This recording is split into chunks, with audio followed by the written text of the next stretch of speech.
Hello, everybody, and welcome to the fastest sapphire on the cryptid world, This Week in Bigfoot, for the week of January 22nd, 2024. The news show that scours the internet and the Bigfoot community each and every week to bring you the people, the places, and the stories making headlines around the Bigfoot world. Then we take it and we wrap it up in a nice, neat 30-minute package for you. If it has to do with Sasquatch, Bigfoot, and Wildman, trust me, you know it, we've got you covered. Here's what we got on tap for this week's show. Todd Gatewood and MK Davis make the podcast rounds, doubling down once again on their bold PG film enhancement. And so once again, we will dig into what they say and try to separate fact from fiction. Mike Luci takes a look at the latest Bigfoot photo coming out of Sedona, Arizona, and breaks it down like only he can. And the boss himself, Doug Highcheck, checks in with an exclusive Legend Meet Science 2 update. These stories and more than enough Bigfoot news to keep you warm in these long winter months. So you better settle in, buckle up, and pay attention because things move fast around here. You ready? The clock's ticking. Let's go. 911, what are you reporting? He's walking upright like a man. With someone or something crawling around out here. But he went back up the mountain. Get somebody out there. What's going on now, sir? That son of a bitch is about 6'9", I don't know. He's all black and big. He is big. If you watch the show on a regular basis, then you know that each week we do our best to keep you apprised of all the goings on in the Bigfoot community, even during these long winter months when nothing really exciting is happening. Let's face it, the weather is horrible out. Last Monday, I received a notification from YouTube regarding Todd Gatewood and MK Davis. The two were coming on Untold Radio Network's Monsters on the Edge podcast. The focus of the show, their unique perspective on the iconic Patterson-Gimlin footage, courtesy of AI enhancement software. You don't know. And for the next hour and 18 minutes, Todd Gatewood and MK Davis, known more for controversy than AI expertise, boldly asserted their achievement with the use of just demo version AI software. Their claim, a notable enhancement in visual quality, revealing previously unseen details in the creature we all know and love, Patty, such as individual and braided hair. MK even went so far as to suggest that these details somehow prove the humanoid nature of Patty. Let's face it, apes don't braid their hair. That's a very human thing. I don't think that there's any primates that do anything to their hair. It's just whatever they get up in the morning, and that's what they have. And while Todd Gatewood did seem to dodge answering the question directly about his method of enhancement, he did inform a source of this show last May that he uses strictly demo version AI software to get these rather dramatic results. In other words, he doesn't buy paid versions. And according to the two, their approach and technique completely preserves the integrity of the original frame. In other words, absolutely no speculative elements were introduced by the computer. They claim this is exactly what she looks like. Not so fast. A critical examination of the enhanced photo, take a good look at it, does raise some questions. If the software used truly does possess the power to reveal individual hairs on Patty as the two claim, then why did it not bring out other typical details found in living beings, like realistic skin tone, texture, wrinkles, and pores? And can we confidently say without a doubt that Patty had a Romanesque European nose, as suggested by this photo?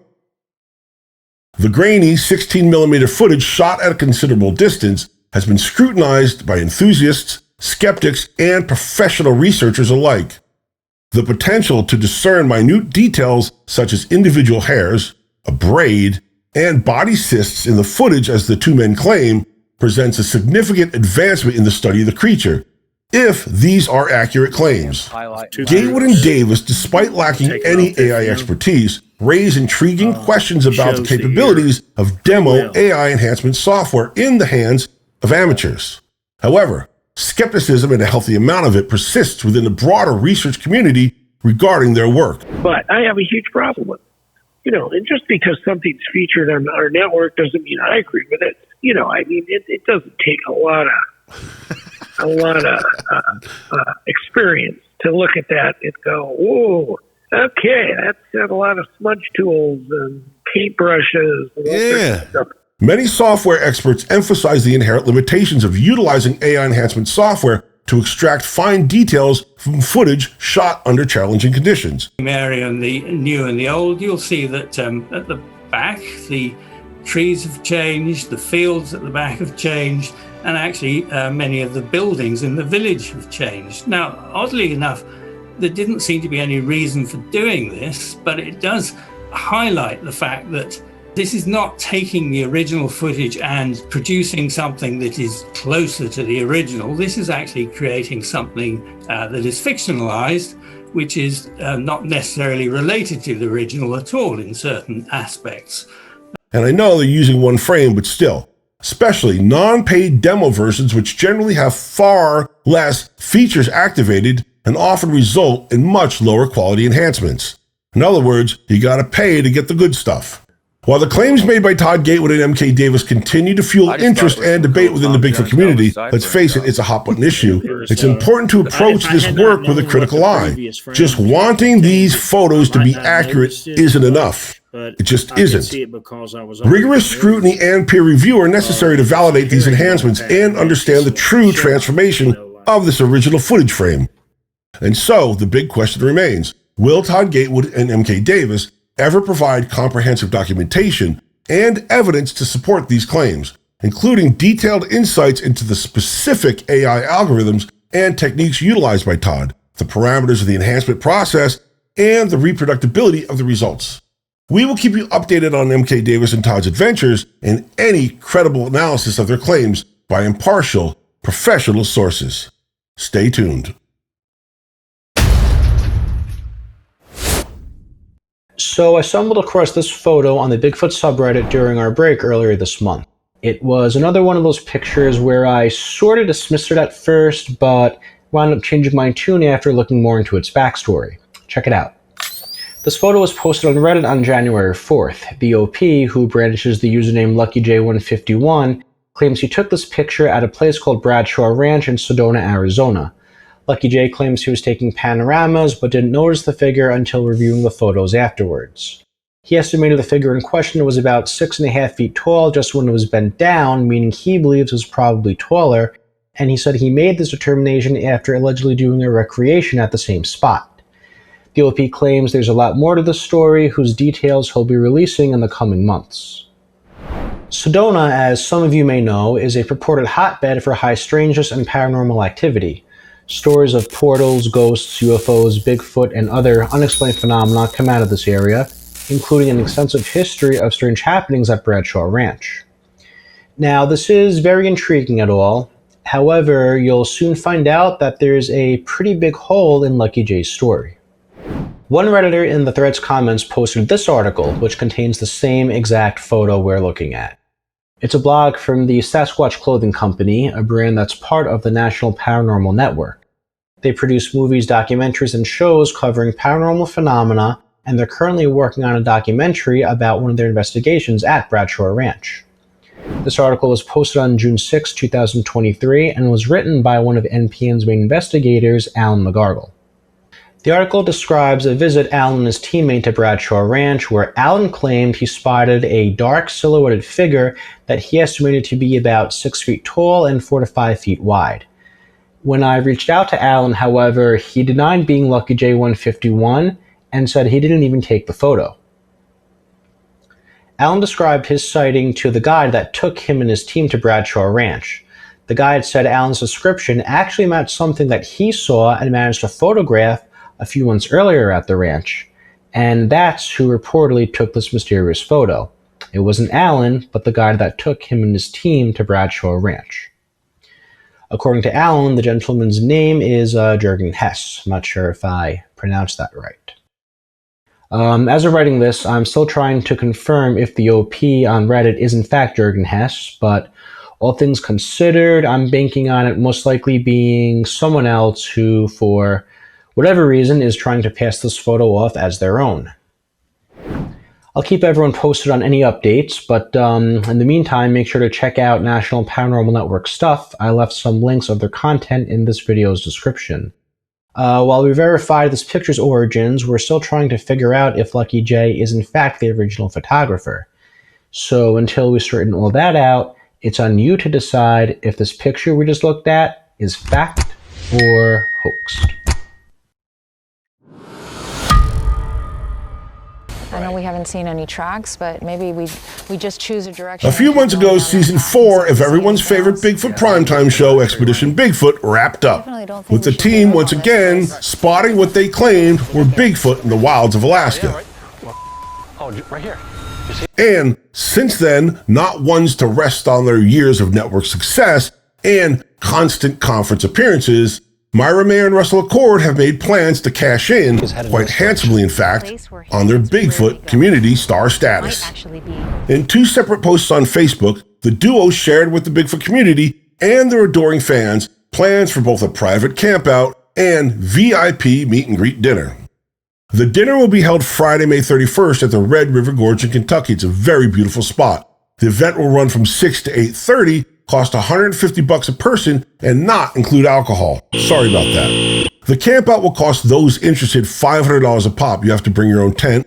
And Campfire Stories by Russ and Myra. Sounds like a lot of fun. This will follow the dinner. This will be June 1st, Saturday, also at the Red River Gorge in Kentucky. This will be a one-night campout.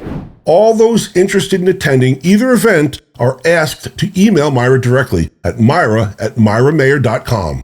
I will put the link in the description. Spaces for both events are extremely limited and are expected to go fast, so if you're interested in going, I suggest you order your tickets now. Currently, there is no news on whether Expedition Bigfoot will be picked up for a 5th season. When we know, you'll know. Tonight's episode is sponsored by Larix. On January 19th, in an article for the Center of Inquiry, everyone's favorite skeptical author, Ben Radford, took another swing at the famous Patterson-Gimlin film. The article covered the 1967 film shot in Bluff Creek, California. The footage has been a subject of controversy and debate for decades, with skeptics questioning the authenticity and believers considering it the gold standard for Bigfoot evidence. Radford touched on the lack of serious attempts to replicate the film itself, using period equipment, a similar costume, location, and other criteria. And went on to say that while researchers have analyzed the creature's movements in the film, the article argues that a true replication of the entire film has not been adequately attempted. Ben mentions, of course, various claims of replication attempts, including the BBC and Discovery Channel shows, but both fell short of their goal, recreating the original film. The article also raises questions about the credibility of the film, emphasizing that despite advancements in camera technology, no one has successfully replicated the footage. Back in episode 39 of This Week in Bigfoot, I spoke with Ben regarding this. In the last quarter of a century, when we've gotten far better, forensic techniques, investigation techniques, and cell phones and communication, this and that, the average person in their pocket has technology, video technology that would be the envy of Hollywood, 10, 15 years ago. They would love to have the stabilization and resolution. We're talking a multi-billion-dollar industry that couldn't do a lot of things that we can do today without a second's thought. If the film is indeed authentic, there should be more recent and improved Bigfoot footage, Ben feels, given the widespread availability of high-quality cameras. The article goes on to say that the lack of successful replication attempts is viewed as a potential blow to the film's credibility, questioning why, if Bigfoot does indeed exist, better evidence has not emerged in the past decades. Now, it's an excellent article. I suggest you read it. I just touched on some of the key points. The article also touches on the broader concept of replication and skeptical investigation and its importance to scientific studies. The link, as always, will be in the description.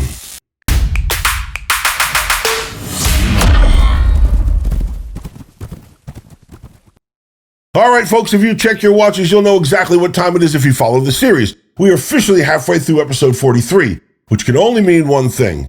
It's the part of the show that we give to that crazy chicken raiser up in Maine, Michael Merchant. You might know him as Stoica Prime. We give him screen time to speak his mind and get whatever bothering him off his chest.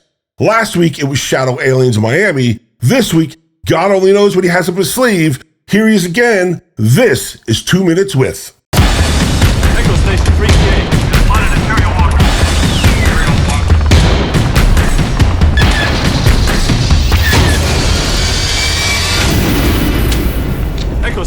338. We have spotted Imperial Walker.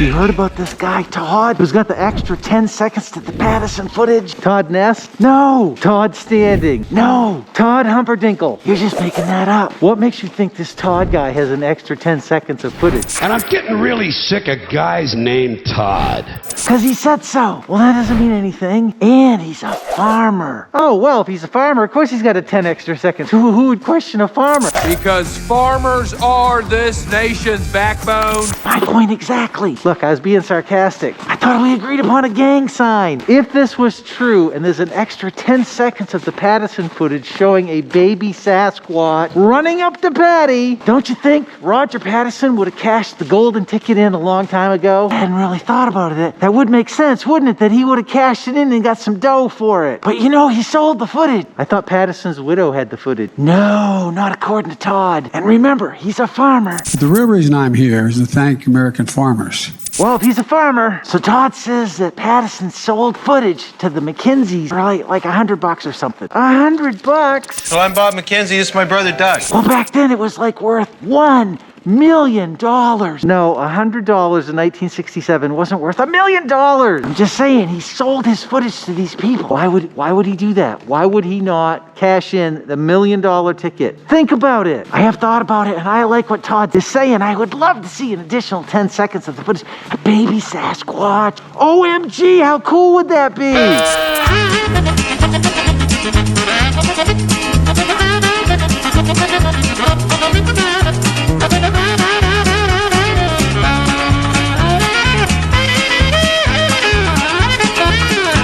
It'd be very cool, but there's no extra 10 seconds. You don't know that? How could you possibly know that? Patterson would have cashed it in. He would have got $1 million for footage like that. I don't know. This Todd guy seems awfully trustworthy.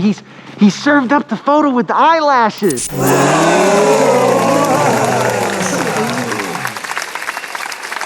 The eyelashes are fan art. Somebody fabricated that. That's not real data. It's not real. Says Mr. Non-Believer. I don't know, you're a questionable soul. I don't know if I can trust you. I'm not the one whose trust is at question. I'm not asking you to believe something crazy. Look, we have the Patterson footage. It's not crazy to think that there's more of it. Yes, it is. Look, I think that MK guy is on board too. MK has a history of being a little gullible. You are so mean to people. I'm not being mean. I don't mean any offense. I'm just saying people will accept any kind of nonsense without evidence. Name one thing that Todd said that didn't make sense. None of that was done on this. I didn't. I just wanted to see what she looked like. Can't get a great image from bad. I've been doing this, stacking them for decades. It's as it was. When asked how he got his image, he said he upscaled, downscaled, didn't use AI, and stacked the images. Yeah, amazing technology. I was in awe when he said those things. Stacking applies to macro photography or astronomy. Stack 'em, pack 'em, and rack 'em.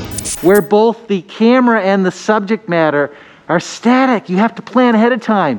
You do a series of photos of different depths of field. That's impossible with the Patterson footage. There's just one image. No, there's a whole bunch of frames. Yeah, but every frame is in a different spot. The camera was moving, the subject was moving, and nobody changed the focus. You know, I can see why people don't invite you to a party as opposed to Todd. Oh, he's being invited to all the parties, podcasts, and conferences. He's in big demand at the conferences, I hear. And you wonder what incentive there is to run these shenanigans. I think you're the only one calling them shenanigans. A lot of people believe Todd. A lot of people. As we've said before, that doesn't make it true. You know, I don't think you've ever even heard of democracy. It's when a majority of people believe something. I stand here today to thank American farmers who are the breadbasket of democracy. These guys are not the majority. They're the majority in the group that I'm in.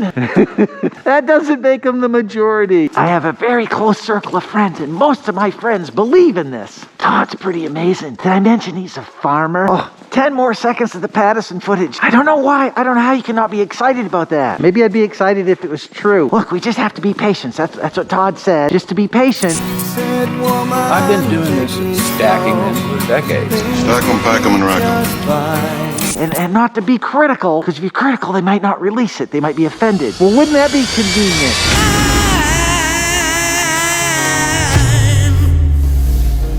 Stack 'em, pack 'em, and rack 'em. Wild Bigfoot by Larix. the official hat of This Week in Bigfoot, sponsored by Larix. Here's Mike Luci once again with the Bigfoot Rundown. The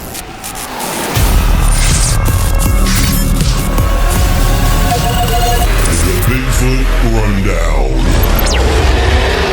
All right, this is the Bigfoot Rundown. We are starting east and moving west in this week's edition. Let's get going.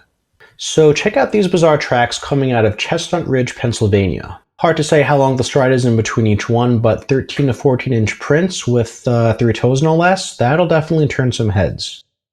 Chestnut Ridge, as some of you may know, has a well-documented history of high strangeness and paranormal activity, including alleged Bigfoot and cryptid sightings. Many people believe there are actually 3-toed Squatches running around out there, although these reports are largely relegated to the southern US. Now, if this doesn't wind up being a fake, the only possibilities I could think of are maybe a double print or perhaps something like a stork or crane. But let's go there, though, and ponder for a second if these prints belong to, say, another cryptid. Some people brought up pterosaurs and thunderbirds, for example, both of which have allegedly been spotted in Pennsylvania.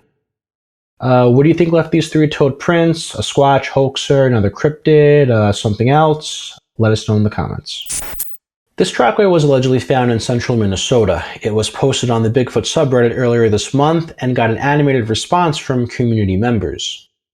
The OP claimed to take these photos in February 2023 by a field near their house. The OP says these prints were in about 6 inches of snow, and the trackway allegedly came out of a forest, crossed a road, and continued into a swamp. The OP did say these impressions looked a few days old and seemed warped by snowmelt. What's interesting about them, though, was the stride. The OP even put a glove in one photo to provide some scale. Assuming the glove is your average 7 to 7.5 inch hand length, it does appear we're looking at 5 to 7 foot strides in between each print. We'll let you check them out one more time. And yeah, if you have any thoughts on what could have made these prints, as always, please share. So, as a disclaimer, we actively avoid anything political on this show, but I'm afraid this story wound up slipping through the cracks. Apparently, it seems Bigfoot was spotted in New Hampshire ahead of last Tuesday's highly anticipated primaries. Check it out. I'm something of an expert on elusive creatures, so I challenged myself to find President Biden in New Hampshire during this primary season. I thought I was good at hiding. So I asked around, have you seen Joe? I mean, how can you have tens of thousands of people looking for you all the time and not one person find you? I looked for him everywhere, even the Democratic primary debate. No Joe. But I did keep seeing this guy, Dean Phillips, who's everywhere. It's like he actually cared about what people were telling him. A politician that cares? Well, that's scarcer than Joe Biden in New Hampshire. I started to wonder, I mean, has Joe Biden even been here at all? Never did find Joe Biden. Now some big money super PAC is telling us to vote for him. Why write him in when he's written us off? I'm Dean Phillips, candidate for president, and I approved this message. To reiterate, the ad comes from Minnesota Congressman Dean Phillips, who launched a long-shot bid against Joe Biden for the 2024 Democratic nomination. The congressman's ad accuses Mr. Biden of being elusive and hard to find, like Bigfoot, citing his absence from primary debates along with opting to neither campaign in New Hampshire nor appear on the state ballot.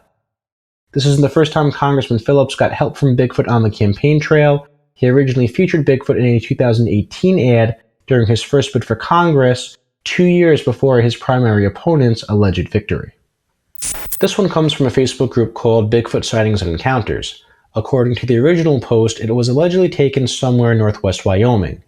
A seeming majority of people in the comments believe this figure was someone wearing a backpack. Although it does look humanoid-shaped and appears to be the same shade of color, looks can be deceiving, and things got cleared up by the picture's original poster. Interesting how this figure's real identity wasn't even an animated object, contrary to what most people believed. It goes to show that our perception is limited when it comes to details in these images and videos, and hey, tricks and fakes like this are inevitable, so it's always good to keep you on your toes. And if you ever see this photo pop up anywhere else, at least now you know what it really shows. We're going back to Sedona for this next one.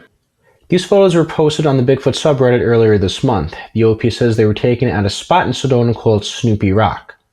Now, this is a picture I found of Snoopy Rock. Let's put it alongside this image here, and it looks to be a perfect match, so that pretty much verifies its location.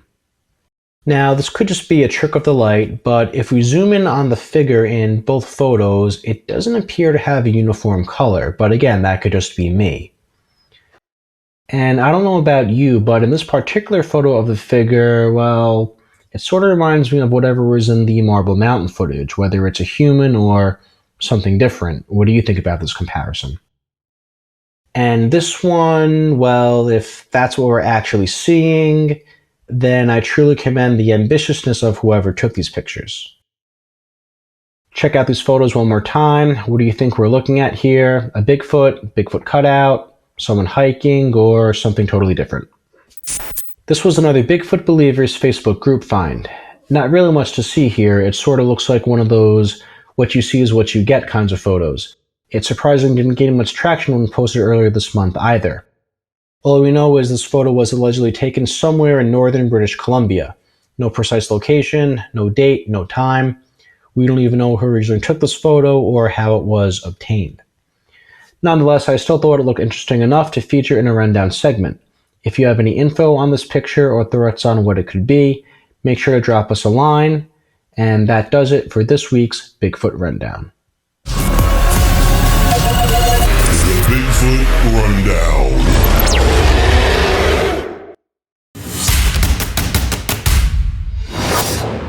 I recently got a chance to catch up with my good friend and everyone's favorite Monster Quest producer, Doug Hychek, to get the latest on the Legend Meets Science 2 production.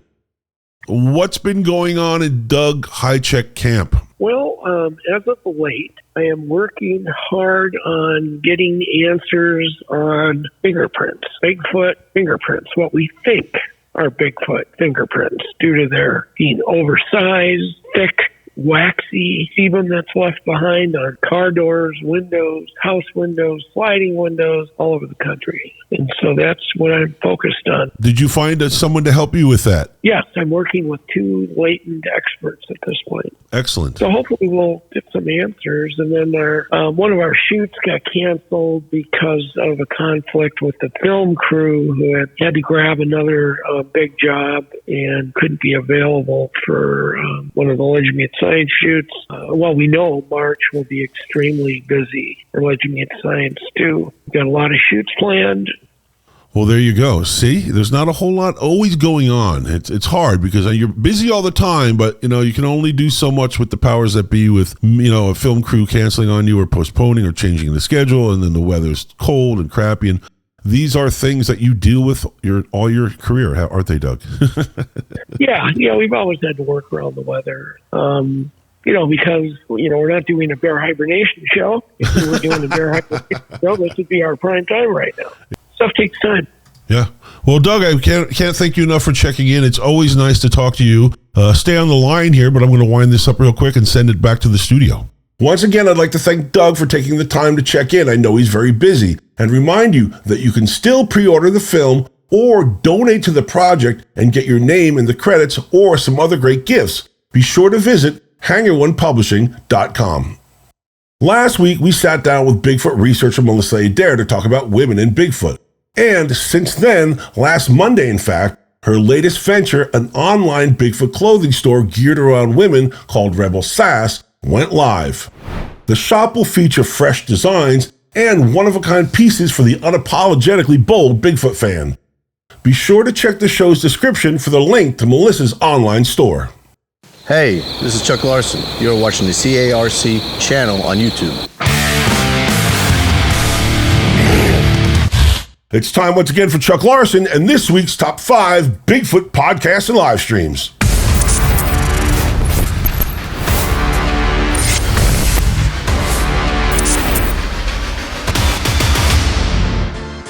Evening, everybody. I hope you had a great week. It's Chuck Larson again with my Top 5 Podcasts and Live Streams for the week of January 22nd, 2024. Beginning with number 5, it's the Cameraman Podcast. Never before seen Bigfoot caves. Check this out.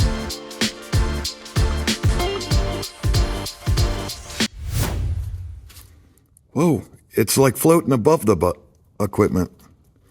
Close. I saw yours map it. Whoa. Did you come out under that crack right there in the wall? It went back into that crack in the wall. Can you come back out? Let's see. Can you come back out and touch that equipment on the ground? At number 4, it's the Y-Files, Operation Podcast, Humans versus Superhumans, When Monsters Were Real and We Almost Went Extinct. An interesting look at the different ancient hominins.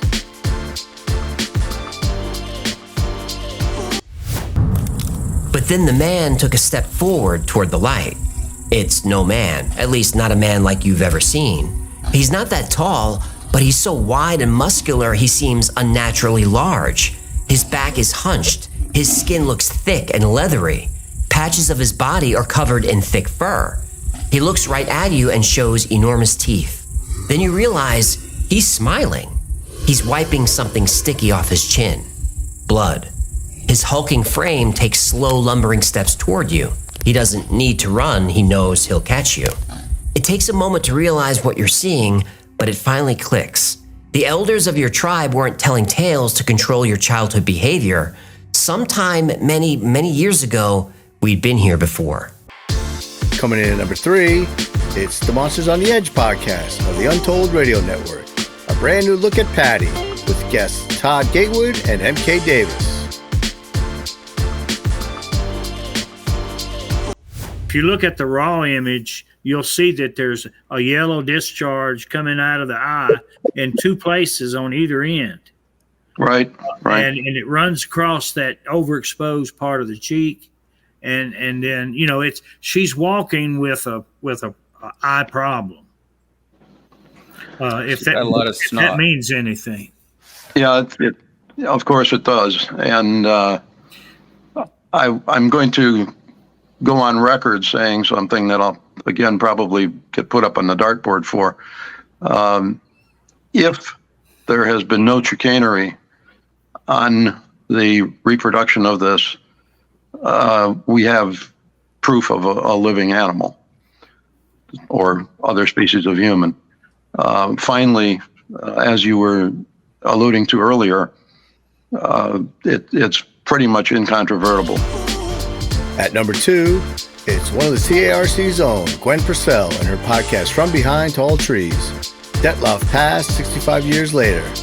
Listen to this interesting conversation between Gwen and her guests Sean and Mike about this subject.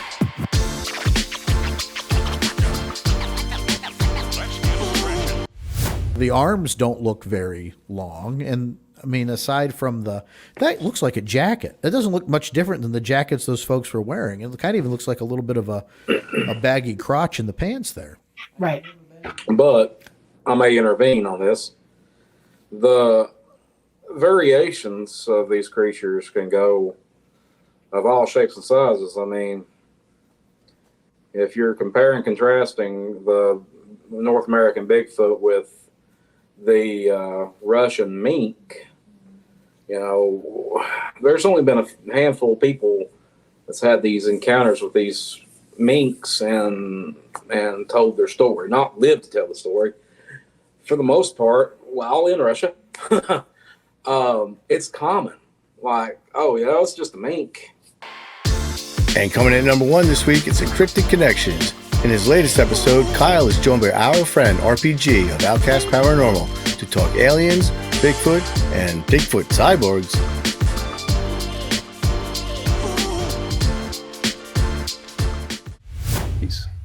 That's what you go after. And why do you go after them? You go after them because there's less risk of injury. Because in the real world, you get injured, and it could be game over for you. You can't keep up. You can't hunt anymore. You can't do anything. So I would like to believe that they're evolved enough to where they still have more of their apex instinct in them. So they're drawn because they're like, that's an easy kill.